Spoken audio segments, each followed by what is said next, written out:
great detectives of old-time radio. From Boise, Idaho, this is your host, Adam Graham. If you have a comment, email it to me, box13@greatdetectives.net.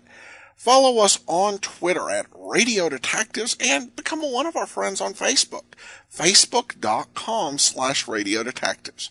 Well, before we do get started, I do want to encourage you as you're making your travel plans for this spring and the rest of the year, remember JohnnyDollarAir.com. JohnnyDollarAir.com is a Priceline affiliate. So you can either name your own price on hotels, rental cars, airline tickets, or even more, or choose from great published specials. Plus, part of your purchase price goes to support the great detectives of old-time radio at no additional cost to you. So when you are making your travel plans, remember to check JohnnyDollarAir.com first.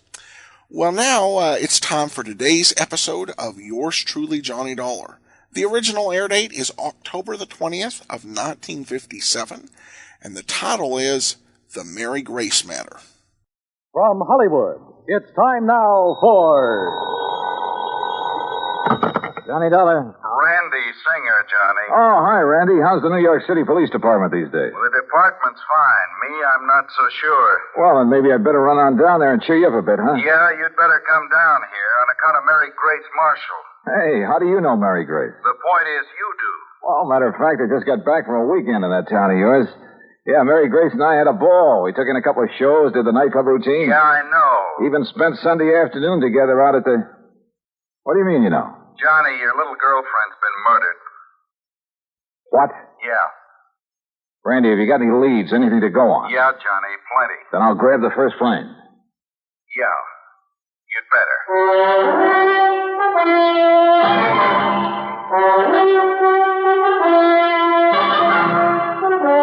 Bob Bailey in the exciting adventures of a man with the action-packed expense account. America's fabulous freelance insurance investigator. Yours truly, Johnny Dollar. Act one of Yours Truly, Johnny Dollar.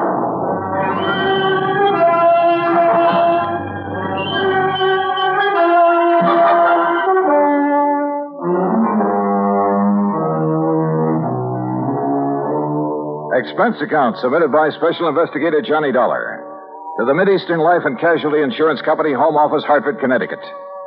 Following is an account of expenses incurred during my investigation of the Mary Grace matter.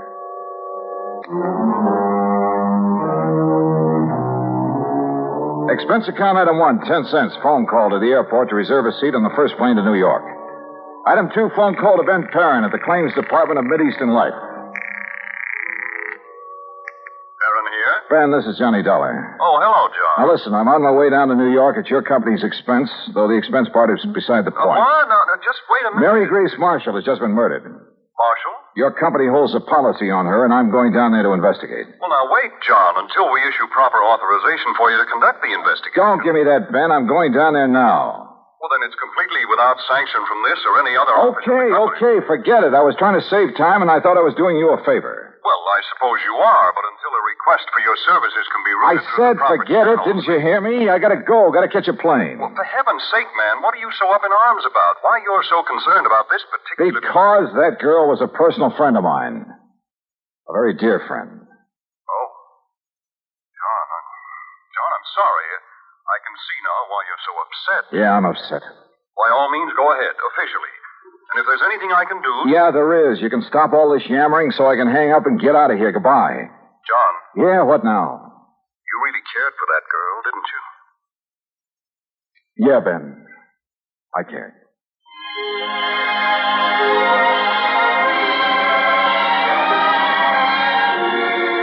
Expense account item 3, $9.20. Cab to the airport and plane ticket to New York. The trip down there gave me time to think. And thinking about it hurt. Mary Grace Marshall. Tall, brunette, and very beautiful. And as straight a girl as I'd ever known. There was a time a few years ago when I'd hoped she might marry me. But she wanted to stay with her successful career as a fashion designer. And she was right. I'm not the marrying type either. So we just remained friends. We had a lot of fun together. Theaters, dancing, an occasional nightclub. Sometimes the long hair stuff, a recital or the opera. I would go to the zoo or the circus, a boxing match or a baseball game. Or just go for a quiet walk in the park. And often just a long, quiet evening in her apartment over a tall, cool drink and good conversation. A goodnight kiss? Sure. But that was all. Now she was gone. And believe me, somebody was going to pay. Item 4, $6 even for a fast taxi to the 18th Precinct headquarters and Sergeant Randy Singer. Come on in, Johnny. Close the door. Sure. Hi. Better sit down, huh? Yeah. All right, when did it happen, Randy, and how? You said on the phone you have some leads. Clues all over the place. They all point toward one person. Oh. Toward the one person known to have been with her at about the time the coroner says she was killed. How was she killed? Struggle. Fell and struck her head on the base of the fireplace. Cigarette, Johnny? Oh, yeah, thanks. Incidentally, so far I've been able to keep this thing out of the papers. Oh, hey, give me a light, will you? I seem to have forgotten my lighter. Yeah, you have. Here. Thanks. Now, the coroner says she was killed Sunday night, late. What? By somebody who must have spent several hours with her. You said late Sunday night. That's a... Go on, Johnny. Hey, look, stop snapping that lighter and... Wait a minute, where'd you get that? According to all the evidence, it was left behind by whoever murdered Mary Grace Marshall. Here. Look familiar? Are you crazy? This lighter is mine. Yeah, Johnny. I know. And now, Act 2 of yours truly, Johnny Dollar, and the Mary Grace matter.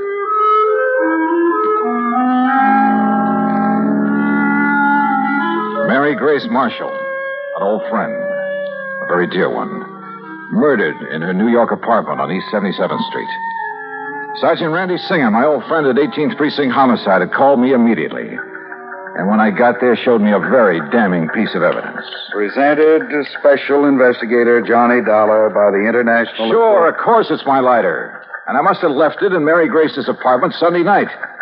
But that certainly doesn't mean that I killed her. Coroner says she died about the same time you were there. Oh, how do you know what time I was there? Wife of Charlie Walker, the building superintendent, Johnny. She saw you leave. That isn't enough evidence to convict a fly, and you know it. There's plenty more. Yeah, like what?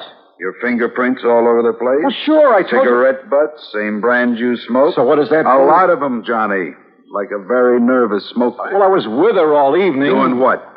Oh, now look, Randy. Surely you can't be serious. You can't think for a minute You that look, Johnny. This is my case, nobody else's. I'm keeping it that way. I've kept it out of the papers. I think you know why. Oh, sure I know why. Because we've been buddy-buddy for so long, you want to be sure that if anybody hangs me, you will, for old time's sake. I asked you what you were doing. Well, let me tell you something, Randy. That girl meant a lot to me. What were you so doing shut Sunday up and night? tell me what other evidence you have, what you know that can help me find out who... I'm sorry, Randy. Sure, it's your job. I'd probably do the same thing to you under the circumstances. If you didn't, I wouldn't have any use for you. But don't you see... Okay, look. We spent Sunday afternoon at the zoo, the Bronx Zoo. Went up on the subway. We walked a lot, got pretty tired. I promised her a dinner at the Chambord over on 3rd Avenue. But she said she had some food at the apartment, so we went back there. Then we just sat around and talked, played some music, that's all. And had some drinks. Yeah, I picked up a bottle of scotch on the way. How many drinks? Oh, 1 or 2 light ones is all. Sorry, Johnny, that bottle was nearly empty. But that's him. Who discovered the body? Mrs. Walker, wife of the apartment super. The one who saw you leave shortly after hearing the screams that made her... Screams? Yeah, that made her finally go up and look in the Marshall girl's apartment. She's crazy, Randy. You're lying. Can you prove it? I'd like to talk to that woman. I think She's you off her better. rocker if she told you she... What'd you say? I think you ought to see her. Huh? But if I'm your big suspect... Sure you are. Until you can help me prove I'm wrong.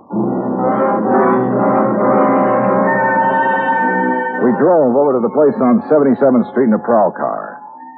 Everything was exactly as it had been when I'd left Sunday night, except that there were signs of a struggle, as Randy had said. A chair and a lamp had been knocked over, the hi-fi shoved aside when she'd fallen at the fireplace.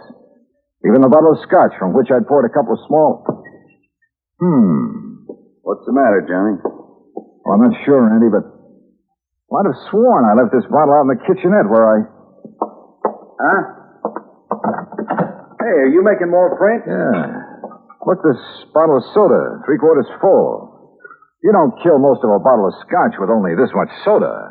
Unless you're drinking it straight. Oh, who drinks it straight these days? An alcoholic? Or somebody who needs a jolt for his nerve. Maybe. Want to go downstairs and talk to the super's wife? Yeah, let's.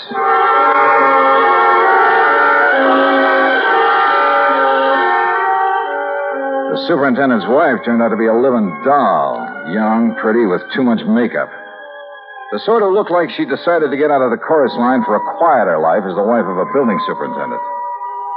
I noticed a peculiar, spicy kind of odor when she first let us in, but thought nothing of it at the time. Now, you're sure this is the man you saw leaving Miss Marshall's apartment, Mrs. Walker? I was standing right here in this doorway. It was after I heard her screaming up there, around midnight. You're sure you heard her scream? Well, my husband heard it first. He woke me up, pounding on the wall between our bedrooms. Well, didn't he get up to investigate? Oh, no, the lazy... Well, he's been sick. He's still sick. But then I heard the screaming, so I run into his room and asked him what to do. Go back to bed and forget it, he says. It's probably just a party upstairs. Then you went up and found the body, huh? Well, first I tried to sleep, but I kept thinking I heard noises. From upstairs? Well, no. You're sure? It was like maybe my husband was getting up or something. Go on. Well, finally, about 2 a.m., I went up to her apartment. When she didn't answer my knock, I let myself in. And there she was, dead. Who called the police, you or your husband? Him? Huh. Besides, I told you he was sick. He still is. I'd like to talk with him. Oh, sure. If he's sober enough. Come on. That was a funny crack. If her husband really was sick. She led us toward the rear of the apartment, and I mistakenly started to enter her bedroom.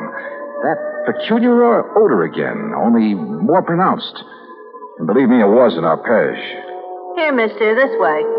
Her husband's bedroom was pretty much of a mess, untidy, with pictures of bathing beauties, calendar art, and some striking pictures of Mary Grace Marshall plastered all over the walls. This room had an odor about it, too, of stale booze. Here you are, Charlie. No, I tell you, I don't want any more of that stuff. Well, you seem to think it'd make you feel better. I did. What did you... Oh, the cup again. That's right, Mr. Walker. And this is the guy I seen coming down from your girlfriend's apartment after all the screaming. His name's Johnny something. You actually heard screaming up there, Mr. Walker? Yeah, awful racket.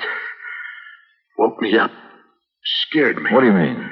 That poor girl up there. All alone. Only she wasn't alone. But then it stopped. I figured maybe I'd been wrong. Had a nightmare or something. Yeah, sure. A dream about her.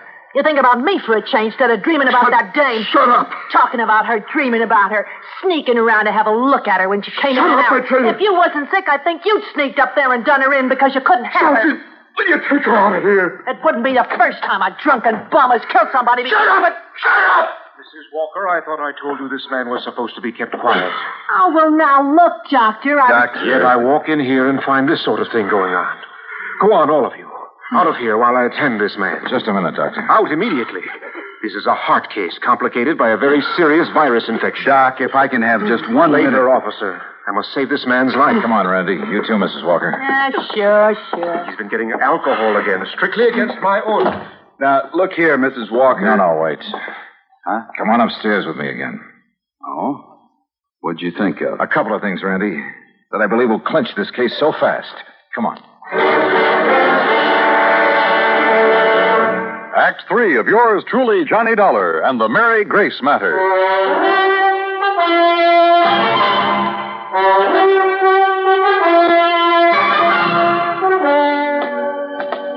What do you mean, clinch the case, Johnny? Didn't you hear enough from Charlie Walker and his wife? Yeah, I heard plenty, Randy. Well, then what's the point of coming back here to the dead girl's apartment? Let me show you something here in the kitchenette. A scotch bottle. You shouldn't pick that up, Johnny. Print. Yeah, prints. And where your boys dusted over them to show them up. But look, Yeah? Right here they're smeared, see? By a piece of cloth. Sure, he tried to erase them when he killed that bottle. Now, come on back to the living room. And here, take a look at this. Well, what's the hi-fi set got to do with I it? told you Mary Grace and I sat here Sunday night talking and playing records. So? This record on the turntable is the same one we were playing just before I left her. Look at it. Dolorima by Vingetti. Never heard of it. We shut it off because it got too noisy in the death scene from that opera. Huh? Listen.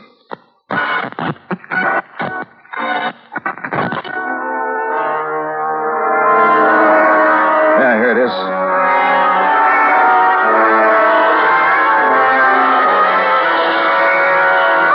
Holy. That sounds like somebody... Shut it off!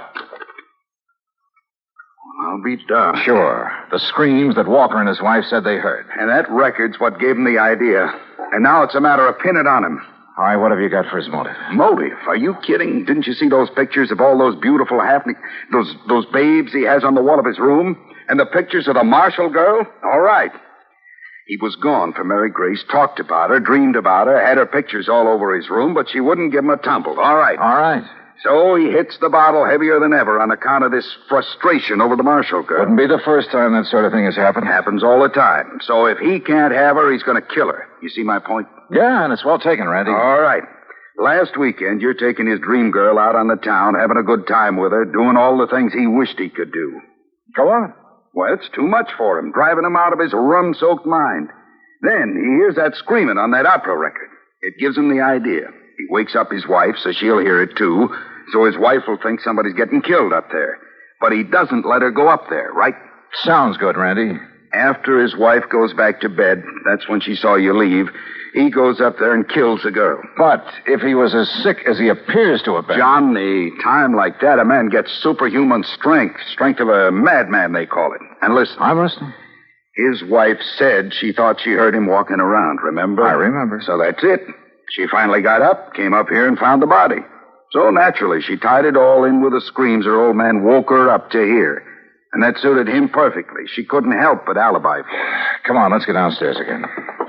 I realize, Johnny, it's all circumstantial, and I still have to pin it on him. Or her. But I'll hold him on suspicion. Or her. The same circumstances would work just as well for Walker's wife if she were the killer. Yeah, but what about the motive? Jealous wife. Jealous of somebody taking that drunken bum out of her hair? That funny odor I noticed about her when I first stepped into this place. I finally remembered what it is. Hey, I noticed that, like a cooking spice. Well, it is sometimes. Cardamom seed. Cardamom? Yeah, they used to call it the drunkard's friend. A man could booze all night, chew a couple of cardamom seeds, kiss his wife good night, she'd never be the wiser. Well, I'll be. That odor was so strong in her bedroom that... Well, maybe she's the lush, huh? Hey. And tried to make the same thing out of her husband, on the excuse it would make him feel better. You mean he isn't a heavy drinker, Doctor? No, he is not. Doctor, you said he has a heart condition. A very serious one, complicated by a... Yeah, I know. Could he possibly have got out of bed, climbed those stairs Sunday night, struggled with, and killed someone? The odds against his surviving such a thing are 1,000,000 to 1. 100 million. All right, I heard it all. That means you're going to start accusing me of killing that girl up there. Mrs. Walker, I told you to stay out of your husband's room. Yeah? Well, he's dead, Doc. Dead? I don't know what you give him, but he's dead. Did you give him more liquor? No. But you gave him enough before I came to... Wait here, all of you. Well, you going to try to pin that Marshall dame on me now that Charlie's gone? You've already pinned it on yourself, Mrs. Walker. What? You thought you'd left no fingerprints on that bottle up there. Well, I didn't. I used a handkerchief. Yeah. That's what I thought. What? No, wait a minute. I didn't mean that. Too late, I'm afraid. Oh, no, it ain't. Put down that gun, Mrs. Walker. All right. So I killed that dame on the second floor. And if I have to kill you,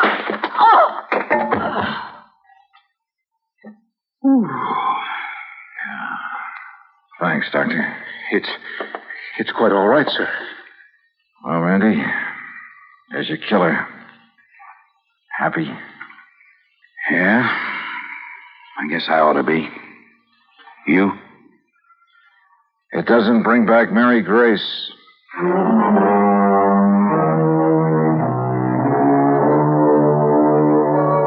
expense account total, including transportation back to Hartford?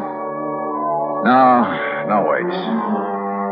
I took on this case myself because of Mary Grace and, well, whatever she may have meant to me is none of the company's business. Oh, sure, you'll have to pay the claim on her policy. But let it go at that, will you? The rest is on me. I want it that way. Understand? For old time's sake. Yours truly, Johnny Dollar.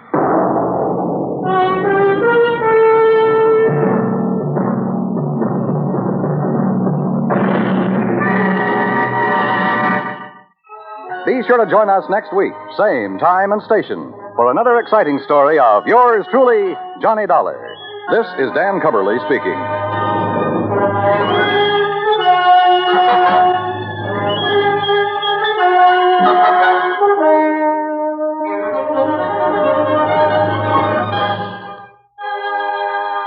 This is the United States Armed Forces Radio and Television Service.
Welcome back. With all of the Armed Forces Radio and Television Service ads removed from this particular transcription, we're left with a running time of 21 minutes and 10 seconds, which gives us an idea of how short the time actually allotted for a plot had gotten to be.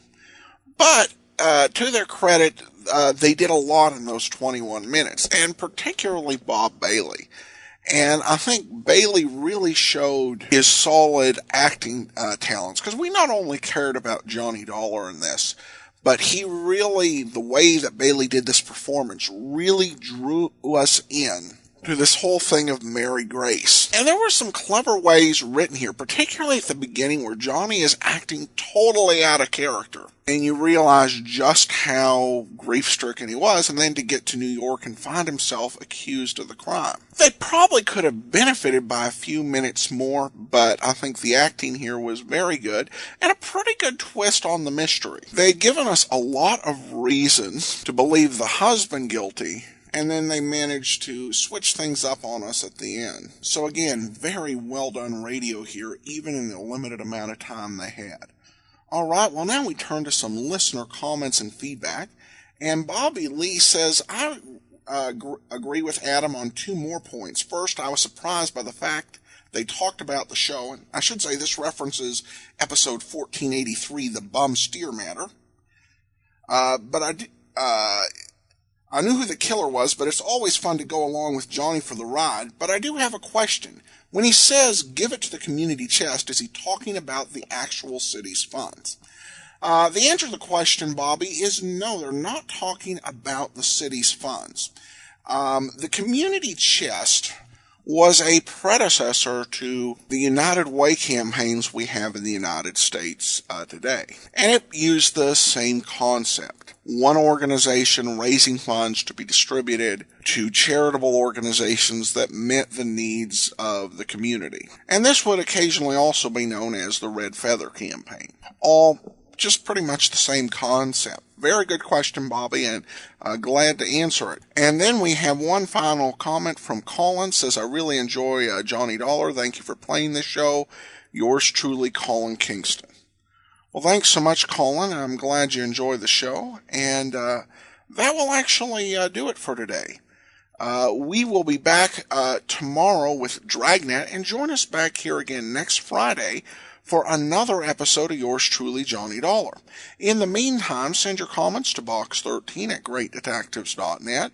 Follow us on Twitter @Radio Detectives and become one of our